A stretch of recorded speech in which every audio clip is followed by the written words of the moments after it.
out tonight. I love you. We love you! Thank you so much, Austin. I'm sorry I'm leaving you, but I'm just not in love with you. I'll always love you. Gotta move on, boy. I guess I'm not much for talking during my future. I'd rather just do some poems for you. Yeah. Woo! That's where it's at.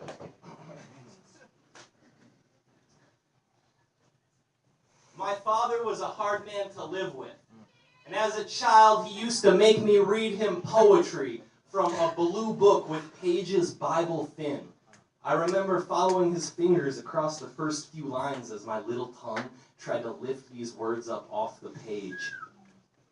Let us go then, you and I, when the evening is spread out against the sky, like a patient either-eyed upon a table? My younger sister proved smarter than I. She excelled at reading this poem, speaking the lines more fluidly each time, pausing for emphasis, punctuation. Let us go then, you and I, when the evening is spread out against the sky, like a patient etherized upon a table. Let us go through certain half-deserted streets, the muttering retreats of nights in one-night cheap hotels, blah, blah, blah.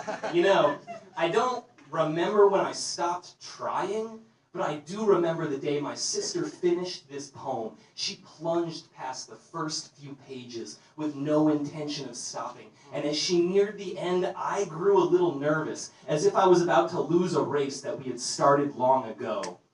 This poem was like my father's favorite psalm, his lazy Sunday anthem, the incantation we will no doubt revive his spirit with after he is gone, and every Father's Day, Christmas, anytime a gift was required of the family, all he asked of us was that we read him this piece of poetry.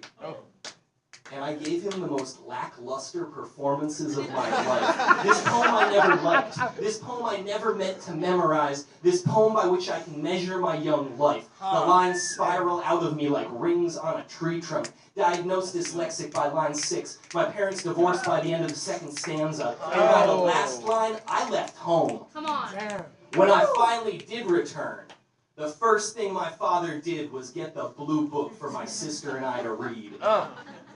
And when it was my turn, I read that poem like I was stretching a long forgotten muscle, like I was breathing this deep and beautiful groan.